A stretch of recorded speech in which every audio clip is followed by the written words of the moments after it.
My name is Rayn. I'm 18 years old and I'm SU President. It makes you who you are. I struggle with depression, anxiety, low self-esteem and abandonment issues, bereavement issues. I struggle a lot. I have dyslexia, I'm being tested for ADHD.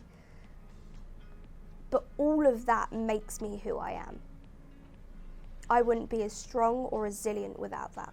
And that's currently what I'm doing. I've learnt different breath techniques. I've learnt to, if I need 5 minutes, I'm going to have that 5 minutes. I'm learning to say no to people, but learning to live with it and learning to be okay with it is helping me be stronger. It's shaping who I become. I'm still living with it. I'm still living with depression and anxiety and low self-esteem, but I'm learning to work with it. The people in student support, the people in the learning curve, the mental health pathways, my family, my friends, my partner, they're helping me to live with it. What can I do to help learners from my perspective, someone that's struggled with mental health, what can I do? And I'm setting up clubs, I'm getting other students talking, such as in student ambassadors, I'm getting them talking together, people on courses that you'd never think. And I think to me with my mental health, I think it's really helped because I'm able to put all the free time that I would panicking about my anxiety or, wilting away in my bed with depression, I can spend that time in projects, which doesn't distract me because I don't think distraction is the best way to deal with it. It helps me put it into it. So I'm doing fundraisers for mental health. I'm working and it's helping me so much to sort of throw myself into, and I think it's the same with my student ambassadors.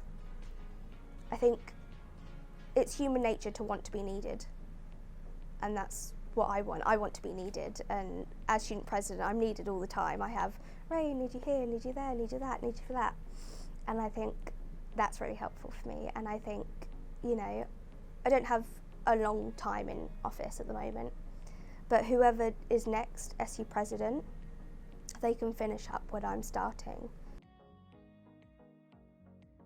I think it's the most important thing ever. I mean, I know there's so important things these days, but especially with things like COVID, we're all locked in our houses for months on end, not being able to talk to people. And I think now more than ever, communication is the most beautiful thing we could ever have.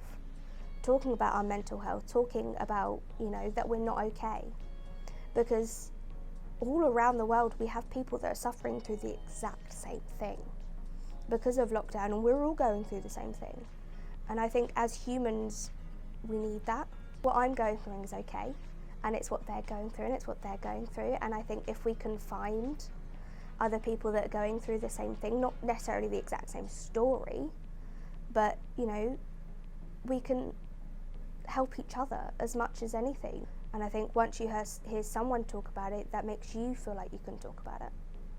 And I think that's the thing that's helped me most, being able to open up and chat and talk.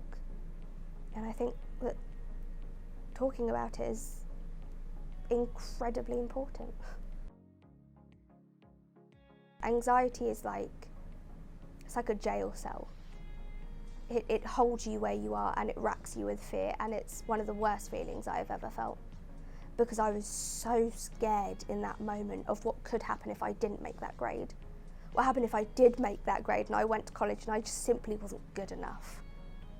It racks you with these thoughts that you never think ordinarily because they're such stupid thoughts. But it's like a jail cell. It holds you and it holds you captive and it won't let go until the real you, breaks through. Reach out. The biggest thing I've ever done was reach out. Reach out to Ryan, Elaine, Nell in student support. reach out to Louise Joy or Lisa Clark in the Learning Curve because they can help. Check out Mental Health Pathway on the website, and the QR codes all around the college. Seek help within that, listen to the podcasts, listen to the helplines, read all the documents on there. As much as reading isn't cool nowadays, read it. Talk to people, talk to your friends, talk to your family, your parents, your beloved ones, your partners. Talk about it. Spread the word that, you're okay. And we're okay. And that together, we're going to be okay.